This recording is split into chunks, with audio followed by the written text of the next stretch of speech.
Hello everyone, I am नवीन कुमार और हमारे सामने एक कंपनी है जिसका नाम है निसस फाइनेंस सर्विसेज लिमिटेड। इस कंपनी का स्टॉक मार्केट से पैसे उठाने का प्लान है। ये कंपनी का जो आईपीओ है वो लगभग 4 दिसंबर से 6 दिसंबर के बीच में खुलने वाला है और कंपनी ने अपना कट ऑफ प्राइस है 180 रुपये सेट किया है। तो इस वीडियो के थ्रू हम इस कंपनी के बारे में थोड़ा सा डिटेल में जाने वाले हैं और समझने की कोशिश करेंगे कंपनी के, थोड़ा सा इन डेप्थ में समझने की कोशिश करेंगे कंपनी को। यहाँ पे कंपनी जो है 114 करोड़ रुपए उठाना चाह रही है आईपीओ के थ्रू, जिसमें से 101 करोड़ रुपए ही कंपनी के पास में जा रहे हैं। बाकी लगभग 13 करोड़ रुपए कंपनी के प्रमोटर जो यहाँ पर हैं वो अपना स्टेक बेच रहे हैं। अब कंपनी के जो प्रमोटर्स हैं उनके पास में 99% शेयर होल्डिंग थी आईपीओ से पहले और 73% रह जाने वाली आईपीओ के बाद में भी। दैट मीन्स कि वो अच्छा खासा कंपनी का खुद ही ओन करने वाले हैं after the IPO as well. That is positive.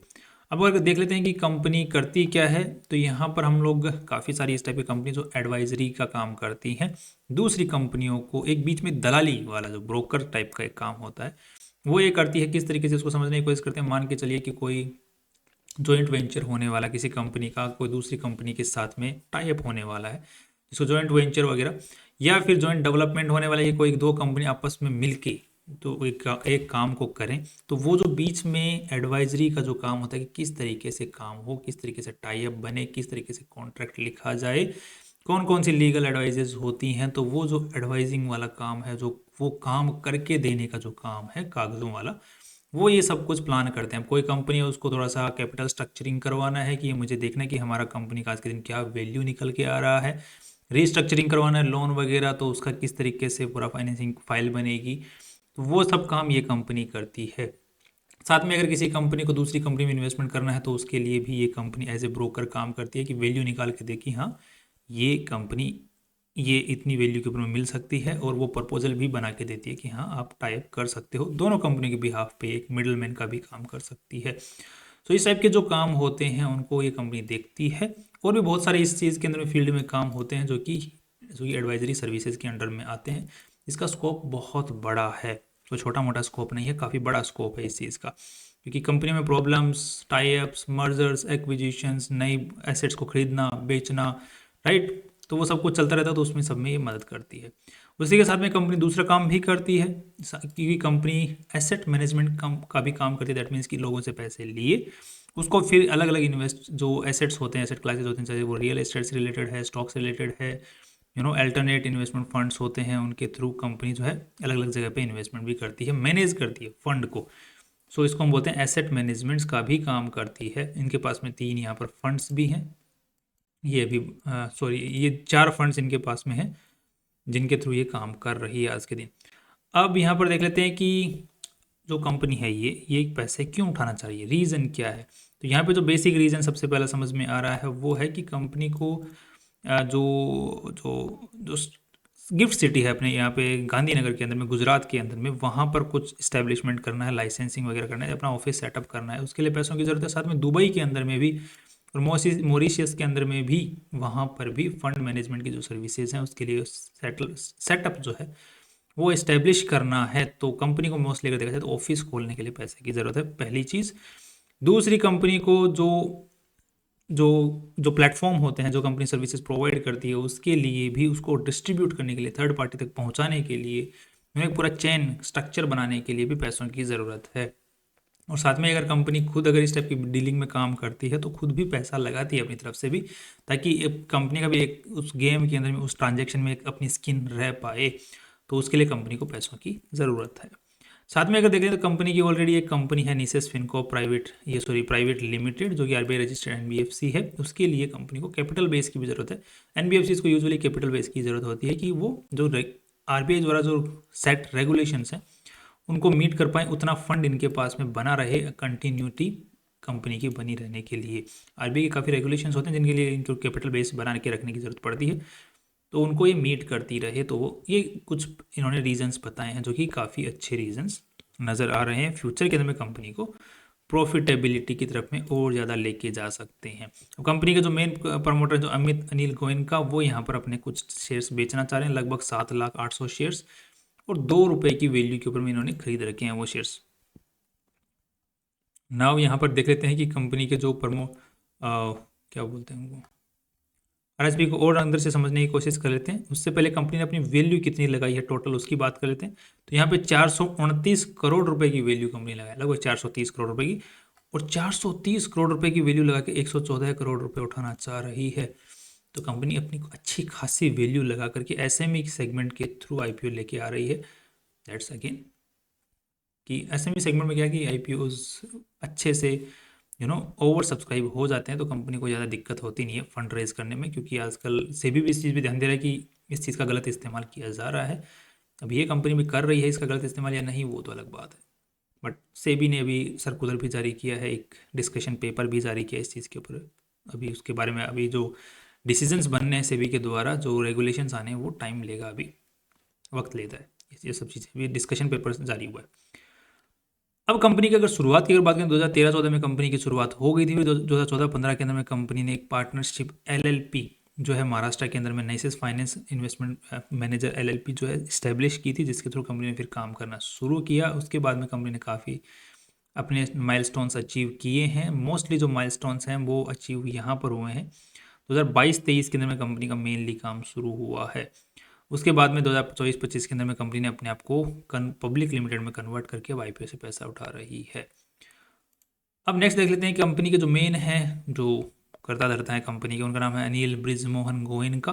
इनकी ये यहाँ पर डिटेल्स आपके सामने दी हुई है और ये उनकी पूरी क्वालिफिकेशंस हैं। सो एक्सपीरियंस्ड बंदे हैं ये। कुछ कंपनी जिनके अंदर में ये ऑलरेडी डायरेक्टरशिप्स होल्ड करते हैं, ये इंडियन प्राइवेट लिमिटेड कंपनीज के अंदर में डायरेक्टरशिप होल्ड करते हैं, और यहाँ पर कुछ एलएलपी जो लिमिटेड लाइबिलिटी पार्टनरशिप्स होती हैं उनके अंदर में भी अपनी डायरेक्टरशिप होल्ड करते हैं, राइट। नेक्स्ट देखते हैं, कंपनी के पास में आज के दिन कोई भी प्रॉपर्टी ओन्ड नहीं है। Everything is on the rent, right. Nothing, there is nothing company owns in respect of the property. Next company के अंदर में आज के दिन एम्प्लॉइज जो काम करें वो 32 एम्प्लॉइज हैं, जो कि मैनेजमेंट में 17 हैं, एएमसी जो बिजनेस है उसमें 6, और इन्वेस्टमेंट वाली कैटेगरी के अंदर में 7, और लीगल में 2, 32 एम्प्लॉइज टोटल काम कर रहे हैं। साथ में अगर दुबई की बात करें तो वहाँ पर 2 एम्प्लॉइज काम कर रही हैं। कंपनी का जो मेनली रेवेन्यू आज के दिन आ रहा है पिछले 6 महीने के अंदर में, तो सबसे ज़्यादा जो रेवेन्यू आ रहा है वो है एडवाइजरी सर्विसेज से। एडवाइजरी सर्विसेज जो कि हमने डिस्कशन किया था, बहुत बड़ा स्कोप है जहाँ पे बहुत ज़्यादा रेवेन्यू आने के चांसेस रहते हैं। अभी ये एसेट मैनेजमेंट फंड है, तो यहाँ से तो कंपनी सिर्फ एक कमीशन वाला जो फीस है वही ले सकती है, तो वो ले रही है। इंटरेस्ट जो इन कंपनी ने इन्वेस्टमेंट्स कर रखे हैं, जो कि मोस्टली ज़्यादातर जो इन्वेस्टमेंट्स हैं वो एनसीबी में, नॉन कन्वर्टिबल डिवेंचर्स के अंदर में है, एनसीडी के अंदर में, तो वहाँ से इंटरेस्ट आ रहा है, तो वहाँ से इनकम कमाई है। साथ में कंपनी ने जो इन्वेस्टमेंट करके उनको बेच दिया, तो उससे कंपनी ने प्रॉफिट कमाया, दैट इज दिस वन। तो मोस्टली जो पैसा है पिछले साल की अगर बात करें तो अगेन एडवाइजरी सर्विसेज से ही पैसा आया है। तो ये 2 सेगमेंट है जहाँ से कंपनी का मेनली पैसा आता है, एडवाइजरी सर्विसेज और दूसरा फंड मैनेजमेंट सर्विसेज। इसके अलावा ये जो इन्वेस्टमेंट कंपनी ने एनसीडी में कर रखा है उससे भी ठीक ठाक रेवेन्यू आ जाता है, that's again nice. Next company का स्ट्रक्चर को अगर समझने की कोशिश करते हैं और हम कहाँ पैसे लगा रहे हैं उसकी बात करते हैं, तो हम यहाँ पैसा लगा रहे हैं नीसस फाइनेंस सर्विसेज कंपनी लिमिटेड, जो कि होल्डिंग कंपनी है। ये बहुत सारी अलग अलग कंपनियों को ओन करती है, जो कि सब्सिडरीज हैं ये कुछ कंपनियां, जैसे यहाँ पे बीसीडी एडवाइजर एलएलपी और ये नीसस फिनको प्राइवेट लिमिटेड, जो कि एज ए एनबीएफसी का रोल प्ले करती है। इसके साथ में इनकी एसोसिएट कंपनीज भी हैं, जो कि डालमिया नेसस एलएलपी, ये माइक्रोसॉफ्ट प्रोजेक्ट्स एलएलपी, और यहाँ पर इसकी एक सब्सिडरी की स्टेप डाउन सब्सिडरी भी है, राइट। तो ये कुछ कंपनी, इसका पूरा स्ट्रक्चर है। तो कंपनी के अंडर में कंपनी के अंडर में कंपनी चल रही है। मैं बैलेंस शीट को अगर समझने की कोशिश करते हैं, तो यहाँ पर टोटल जो कंपनी में पैसा लगा हुआ दैट इज 58 करोड़ रुपये, जिसमें से इन्वेस्टर्स का पैसा लगभग 40-41 करोड़ रुपये के आसपास में लगा हुआ है। बाकी थोड़ा सा शॉर्ट टर्म बोरोइंग भी है, और कुछ थोड़ी सी यहाँ पर ट्रेड्स पेबल वगैरह कुछ लाइबिलिटीज़ और भी हैं। अब ये पैसा पूरा टोटल मिला के कहाँ कहाँ लगा हुआ है, तो दैट मीन्स पैसा कहाँ कहाँ लगा हुआ, तो यहाँ पर एक तो ये नॉन करंट इन्वेस्टमेंट कर रखा है कंपनी ने, जो कि एनसीडीज हैं, जो कि नॉन कन्वर्टिबल डिवेंचर्स। तो ये मतलब लॉन्ग टर्म के लिए पैसा इन्वेस्ट कर रखा है। पिछले साल ये 22 करोड़ था, इस साल जो है 18 करोड़ रह गए। दैट मीन्स की कंपनी ने बोला था इन्वेस्टमेंट बेचा है, तो ये यही बेचा है। अब मेरे को तो ये समझ में नहीं आ रहा कि क्यों बेचा है, राइट। रेवेन्यू दिखाने के लिए, क्योंकि यहाँ पर रेवेन्यू काफ़ी अच्छा खासा इंक्रीज यहाँ पर देखने को मिल रहा है रेवेन्यू के अंदर में, कि तो एनसीडीज को कंपनी ने यहाँ पे बेचा है।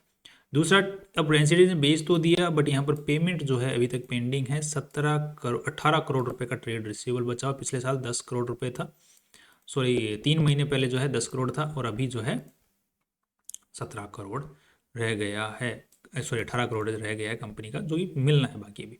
कैश बैलेंस कंपनी के पास में पड़ा हुआ है 9 करोड़, और शॉर्ट टर्म जो एडवांसेस कंपनी ने पे कर रखे हैं दैट इज 3 करोड़, एंड और भी कुछ एसेट्स पड़े हुए हैं that is 5 crore. So mostly जो पैसा है वो एक तो एनसीडी में जो कि फिक्स्ड एसेट्स हैं उसमें पड़ा हुआ है, और दूसरा कंपनी का ट्रेड्स पेबल में पड़ा हुआ है। तो ये दोनों तो इनकम, ये तो फिक्स इनकम कमा रहा है, और ये जो पैसा है ये तो अभी तक कुछ इनकम कमा ही नहीं रहा है। पैसा जो कमा रहा है वो कुछ जो कैश बैलेंस पड़ा है तो ये भी बैलेंस पड़ा हुआ है दैट इज़, अगर थोड़ा बहुत इंटरेस्ट कमा रहा है तो बैंक वाला कमा रहा है, बाकी करंट बैलेंस पड़ा हुआ है तो वो भी कुछ ज़्यादा इनकम, इंटरेस्ट फ्री होता है वो पैसा, बैंक उसमें इंटरेस्ट देती नहीं है।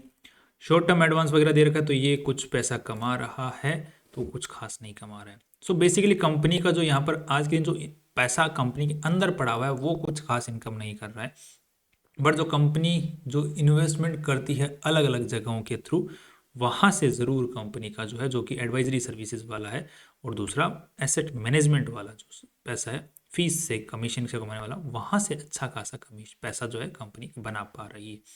अब उसी चीज़ को अगर समझते हैं यहाँ पर, तो यहाँ पर पिछले साल जो है 2023 में 11 करोड़ कंपनी ने जनरेट किया था, फिर 42 और अभी 13 करोड़ रुपीज़ जनरेट कर लिया। इसके अंदर अगर हम एनसीडी वाले पार्ट को अगर हटा भी देते हैं तो कंपनी ने लगभग 9 करोड़ रुपए के आसपास में जनरेट किया है, बिकॉज एनसीडी बेच दिया इस साल, आगे फ्यूचर में ना बेचे क्योंकि इन्वेस्टमेंट करके वो तो फिक्स इनकम के लिए होता है, राइट। तो एनसीडी नहीं बेचते इन्वेस्टमेंट, तो यहाँ पर 13 करोड़ रुपए के आसपास में नहीं होता, 9 करोड़ के आसपास में रहता। तो उसको अगर हम लोग 4 गुना करते हैं तो लगभग 40 करोड़ के आसपास में कंपनी नेट प्रॉफिट कमा लेती। तो दैट मीन्स कि 3 महीने के अगर हम लोग इसको फोरकास्ट करते हैं, 3 महीने को 4 टाइम्स कर लेते हैं, तो 9 करोड़ के हिसाब से 40 करोड़ जाता है, और इसके हिसाब से लगभग 50 करोड़ के आसपास में जाता है। सो 40 से 50 करोड़ के इस बार एक्सपेक्टेड है इस साल कमा लेगी। मोस्ट प्रोबेबली लोअर साइड में चांसेस दिख रहे हैं, बिकॉज इन्वेस्टमेंट हर साल तो बेचेगी नहीं, और बेचेगी तो फिर आगे क्या क्या बेचेगी, राइट, क्योंकि वो इंटरेस्ट इनकम कम हो जाएगी फिर। नेक्स्ट अब देख लेते हैं कि कंपनी का नेट प्रॉफिट जो है यहाँ पर पिछले साल 23 करोड़ था, इस साल profit after tax that is 23 crore, और यहाँ पर है 8 करोड़, राइट। तो अब 8 करोड़ के हिसाब से कंपनी इस साल जो है 30 करोड़ कमा लेगी, मोस्ट प्रोबेबली कम ही कमाएगी, चांसेस ज़्यादा है, लग रहे हैं कि कम कमाएगी। नेक्स्ट अब देख लेते हैं कंपनी का कैश फ्लो स्टेटमेंट। तो कैश फ्लो स्टेटमेंट ठीक ठाक नज़र आ रहा है, 10 करोड़ यहाँ पे पॉजिटिव है, यहाँ पे 6 करोड़ रुपए वापस गए हैं कंपनी के पास में, बिकॉज ट्रेड रिसीवेबल सेगमेंट जो है वो अच्छा खासा बना हुआ है। अगर ये नहीं बनता तो फिर चांसेस थे कि कंपनी थोड़ा बहुत कैश फ्लो पॉजिटिव रहती, बिकॉज करंट एसेट्स भी थोड़ा पेमेंट कंपनी की तरफ से गया हुआ है।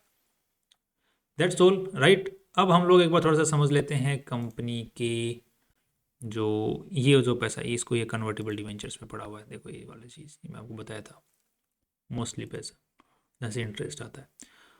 नेक्स्ट अब देख लेते हैं फाइनली कि कंपनी का जो पी और पीबी रेशियो को एक बार कैलकुलेट कर लेते हैं, उसके हिसाब से फिर फाइनल में बात करेंगे। तो यहाँ पर रेवेन्यू जो है ठीक ठाक बढ़ रहा है, ठीक है, बट यहाँ पे एक क्वेश्चन मार्क ये है कि कंपनी का जो रेवेन्यू है 2013-14 में कंपनी खुली हुई है, रेवेन्यू जो इंक्रीज आया है वो 2023 के बाद में अच्छा खासा आया है, यहाँ पर 3 गुना रेवेन्यू 4 गुना रेवेन्यू इंक्रीज आया है, जबकि यहाँ पर जो है 50% के आसपास में ही आया है। और फिर इस साल जो है अगेन रेवेन्यू इंक्रीज कुछ खास नज़र नहीं आ रहा है। तो यहाँ पर अच्छा खासा रेवेन्यू इंक्रीज, जिसको हम देख के इन्फ्लुएंस नहीं होना है कि बहुत अच्छी कंपनी हो जाएगी फ्यूचर के हिसाब से, बट यहाँ पर क्यों फिर सिर्फ एक उछाल आया हुआ है, जो कि वो भी इमीडिएट टाइप आया हुआ है। और नेट प्रॉफिट्स भी जो यहाँ पर हैं वो जो कि ठीक ठाक यहाँ पर 3 करोड़ से सीधा 23 करोड़, तो ये भी अच्छा खासा इंक्रीज यहाँ पर देखने को मिला, जिसको देख के हम लोग बिल्कुल वो नहीं हो सकते कि हाँ भाई ये कंटिन्यू रहने वाले हैं फ्यूचर के हिसाब से, क्योंकि एडवाइजरी सर्विसेज के थ्रू है, राइट। कंपनी कोई प्रोडक्ट या सर्विसेज वाला कुछ ऐसा कुछ है नहीं, इनके पास में प्रोडक्ट वगैरह तो है नहीं, कोई कंपनी आ रही है सर्विस लेने के लिए, इसको दिया और बीच में फीस इन्होंने कमाया, तो वो गेम यहाँ पे चल रहा है। आएंगी तब तक चलता रहेगा, नहीं आएंगी तब तक नहीं चलेगा, दूसरी कंपनी के पास चले जाएंगे अगर फीस ज़्यादा चार्ज करेंगी तो ये पूरा खेल है यहाँ पर। सो आई होप कि ये अपने को कंपनी समझ में आ गई है। यहाँ पे पी रेशियो अगर निकालने की कोशिश करते हैं पिछले साल के मुकाबले, तो यहाँ पे 23 का पी रेशियो है, कंपनी ने वैल्यू लगाई है 489, तो यहाँ पे लगभग 18-19 करने जो है निकल के आ रहा है पी रेशियो, जो कि अच्छा है। बट यहाँ पर प्रॉफिट आफ्टर टैक्स बहुत बड़ा अमाउंट है, जो कि बहुत ज़्यादा इंक्रीज यहाँ पर देखने को मिला, जिसको हम इतना कुछ ज़्यादा सीरियसली नहीं ले सकते हैं, राइट। एक थोड़ा सा अगर नॉर्मलाइज वे में अगर बढ़ता तो हम लोग उसको थोड़ा सीरियस लेते, बट यहाँ पे बहुत ही भयंकर इंक्रीज देखने को मिल रहा है, जिसको हम इतना सीरियसली लेना ठीक मुझे नहीं लग रहा है पर्सनली, वो भी इतना अचानक से, वो भी आईपीओ ईयर के अंदर में क्वेश्चन मार्क खड़ा करता है। पी रेशियो के हिसाब से ठीक आपने बता दिया, और साथ में ही उसके ऊपर थोड़े से सवाल भी हैं। और पीबी रेशियो की अगर बात करते हैं तो नेटवर्थ के हिसाब से 8 करोड़ रुपए की कंपनी, सॉरी नेटवर्थ जो है 38 करोड़ की है, और यहाँ पर कंपनी पैसा उठा रही है दैट इज 100 करोड़, तो यहाँ पे 140 करोड़ हो जाएगा टोटल, तो लगभग 3 का पीबी रेशियो निकल के आता है, जो कि ठीक है, पीबी रेशियो के हिसाब से ठीक लग रही है, पी रेशियो के हिसाब से कुछ ज़्यादा अभी आज के दिन थोड़े से क्वेश्चन मार्क, राइट।